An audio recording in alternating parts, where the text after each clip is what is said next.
So Darin Schepp grew up in North Dakota and graduated from the University of North Dakota in 2008 with a bachelor's degree in civil engineering, and again in 2010 with a master's degree in civil engineering with an emphasis in open water resources.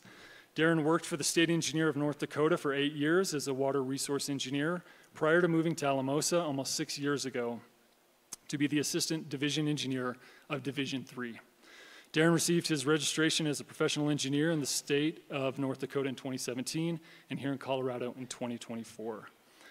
Kevin Boyle is a graduate of Colorado State University's Warner College of Natural Resources and has a master's degree from the University of Denver's Sturm College of Law. Kevin has worked for the Division of Water Resources since 2016 and currently serves as an assistant division engineer. Prior to working with DWR, Kevin was a ditch rider and water treatment operator, and he's also a registered professional engineer here in the state of Colorado. So, Kevin and Darin, take it away.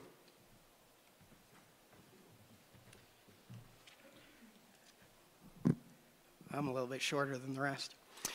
Good morning. My name is Darin Schepp. Craig Cotton was busy this weekend, and so he sent in the B team, me and Kevin here, to give a presentation of what happened with the Rio Grande Compact over the last year and where we're at right now, the 2025 irrigation season, and then aquifer sustainability. They picked the perfect people to go next because we'll probably get you back on track for time because I have a tendency to rush through my presentations.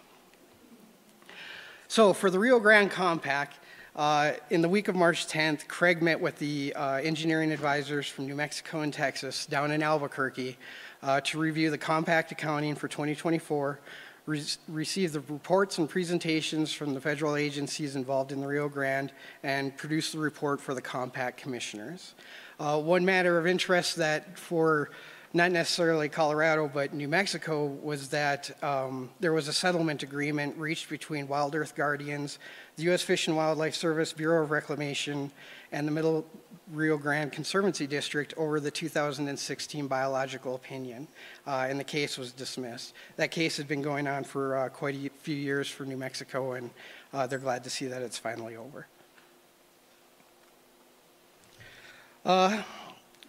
Just a note on these slides, this is all preliminary data. It has not been approved by the compact commissioners yet.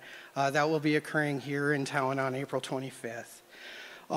So for Colorado's compact deliveries, we measured a total upper index flow of just over 734,000 acre feet. That put our downstream obligation at around 27% of the index flow, or about 195,000 acre feet. We ended up delivering 203,000 acre feet to the state line, giving us a credit of about 7,200 acre feet. We were doing really good through the irrigation season. Craig takes a lot of pride into getting that number down to 0 so that we are not over or under on the compact, but there was some late rain events right after the irrigation season, about the middle or the end of November, that dumped a bunch of water on us and pushed us over into that credit area.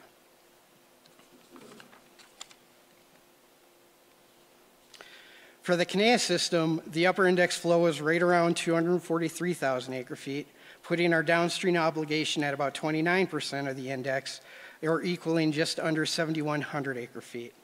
The actual delivery that we had was about 73,000 acre feet, and 73,520 to be exact.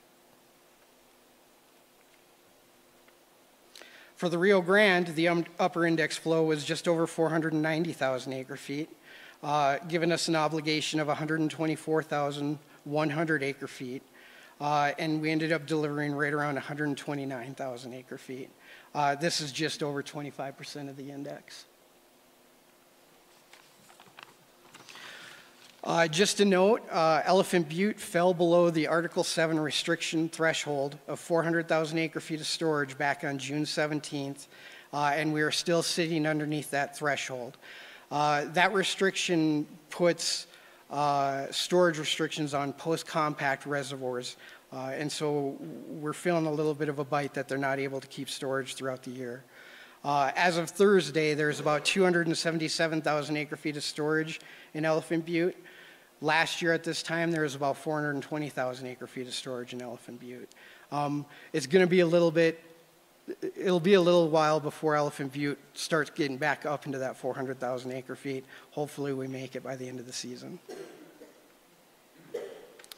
In the Texas versus New Mexico lawsuit, Craig flew up to Pittsburgh for mitigation in the matter at the end of February.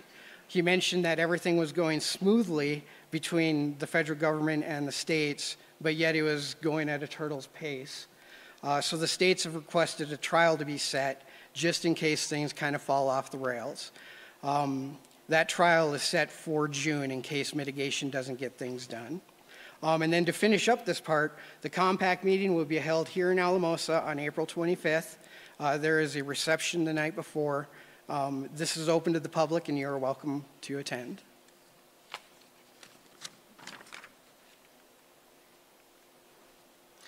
Moving on to the irrigation season. For the irrigation season, Water District 22, the Knaus, and Lahar Creek Drainage began the irrigation season last Monday on the 24th. The rest of the valley will begin on April 1st. Right now, the Knaus is at 0% curtailment, and the Rio Grande is probably going to start with an 8 or 9% curtailment. We're not quite sure about that number as of right now. We will get it to them before Tuesday. In the basin, we are looking at a snow water equivalent of about 66%. Typically, like normal, we are the lowest in the state.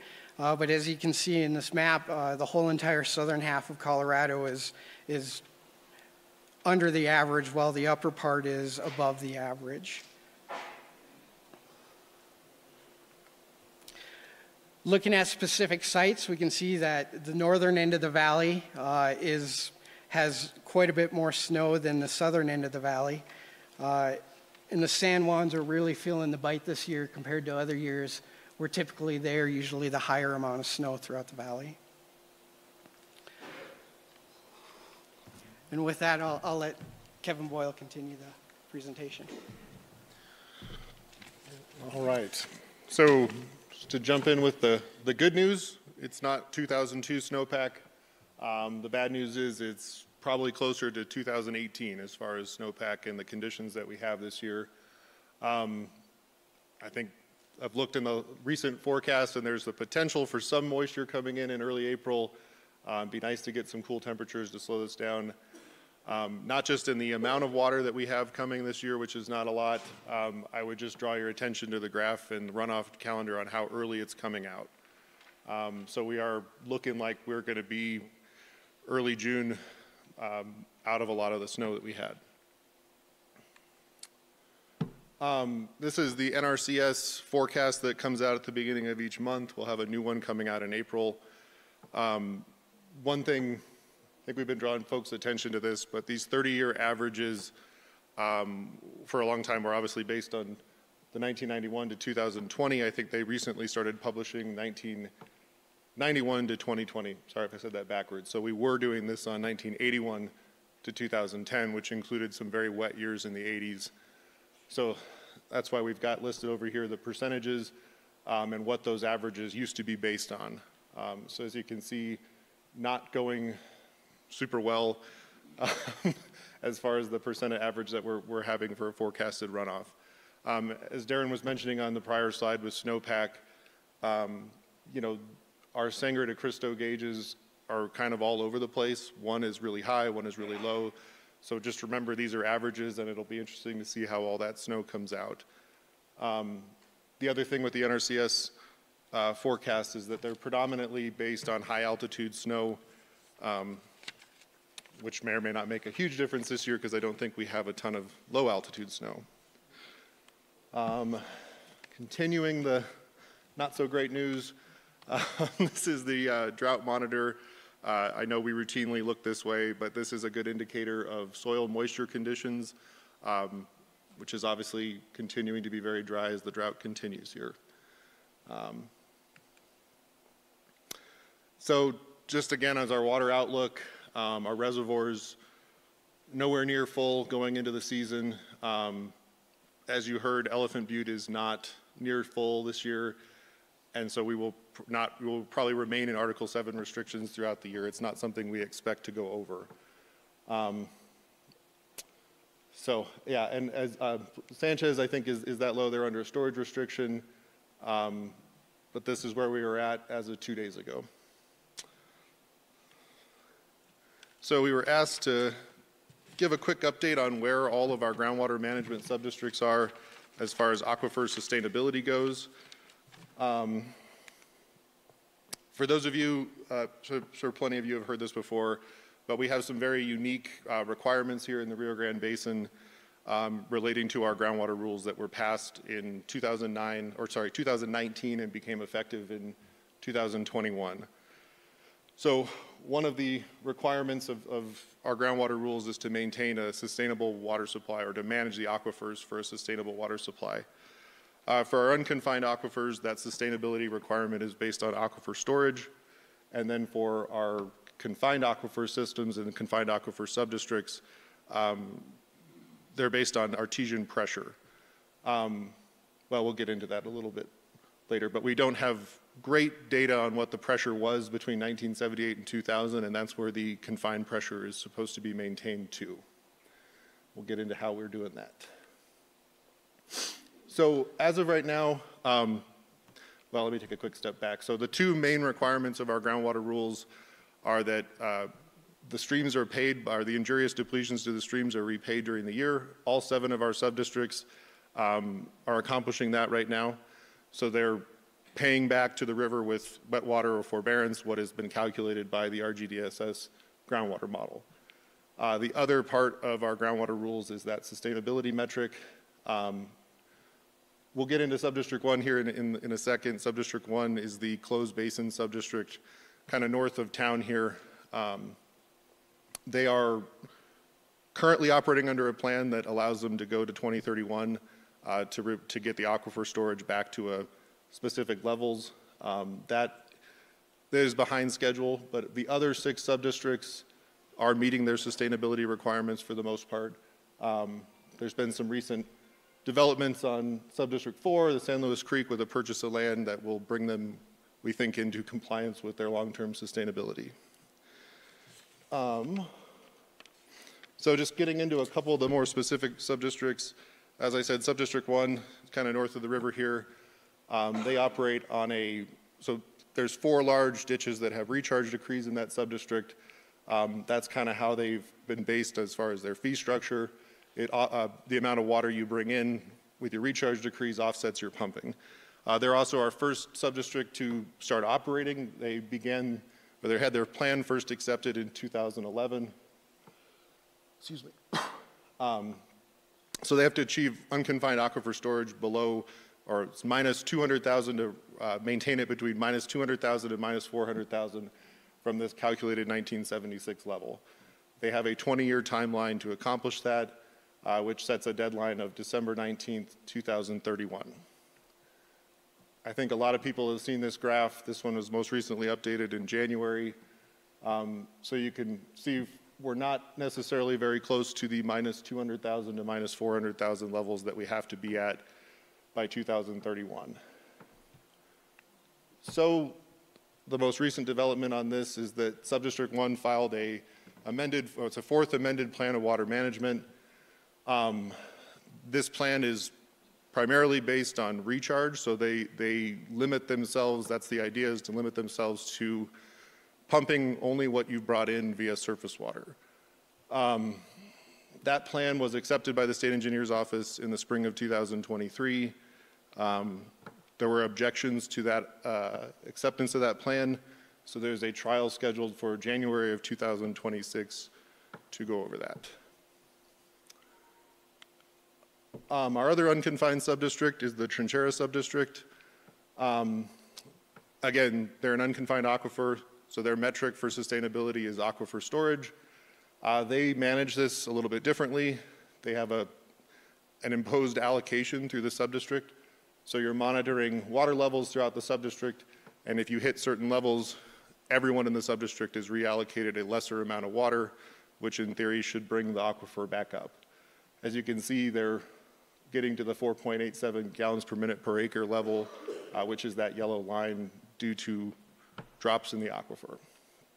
But they are still considered sustainable based on what the metric in the rules. As I mentioned earlier, our confined subdistricts are a little bit different because we don't have great information about what the head pressure was between 1978 and 2000. So we've had to establish a proxy, which is basically just based on a calculated amount of water through the RGDSS groundwater model, and then we limit it to a 5-year rolling average until such time as under the rules we've studied the confined head pressures, which we are still getting on an annual basis. We have 10 years, I believe, after the effective date of the rules to, I guess, finish that study. And the effective date of the rules, or the date the rules were passed or became effective, sorry, was March 15th, 2021. So we have until 2031 to get there. Yeah, so that's what we're operating under right now. And then these are the calculated 5-year average annual amounts on the far side is what that proxy would say right now. So for the Alamosa-Lahara, yeah, we've got the 103,000 acre foot is the 5-year rolling average. So we're doing pretty well. The Conejos is slightly high. Saguache is generally considered sustainable because of how much lower they are. What I would draw your attention to is 2018. And I think this is the part that's making people a little bit nervous going into this year, is that when we don't have a lot of surface water, wells pump a lot heavier, and you can see some of those numbers are far in excess. And just to clarify how a 5-year rolling average works is that's the amount of water that you can pump. It has to average out to that in any consecutive 5-year period. So if you had, 100,000, you'd be able to pump 500,000 in any consecutive 5-year period. So you carry that with you for the next 5 years. So 2018 levels would be a concern going into the year. But that's what we had. All right, thank you.